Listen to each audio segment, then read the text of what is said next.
আসসালামু আলাইকুম। আমি ডাক্তার ফয়সাল আহমেদ।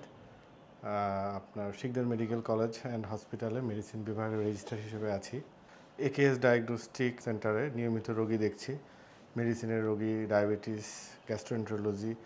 আমাদের এখন আসলে অনেক গরম পড়ছে, এর মধ্যে মধ্যে আবার বৃষ্টিও হচ্ছে।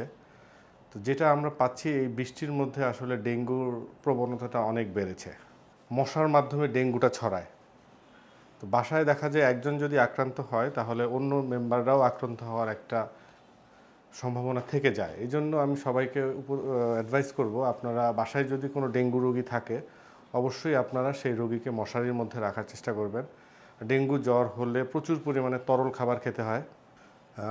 আর 1 থেকে 2 দিন আপনারা দেখতে পারবেন, বাট তার বেশি হলে অবশ্যই নিকটস্থ ডাক্তারের শরণাপন্ন হতে হবে।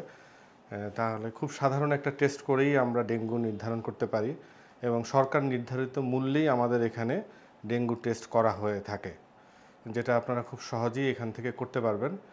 আর এই ধরনের কোনো সমস্যা হলে আপনার সাধারণত জ্বরের সাথে মাথা ব্যথা, কোমর ব্যথা, শরীর ব্যথা, চোখের পাশগুলোতে ব্যথা হয়। তো এই ধরনের যদি কোনো সমস্যা আপনাদের হয়ে থাকে তাহলে আপনারা যত দ্রুত সম্ভব ডাক্তারের শরণাপন্ন হবেন।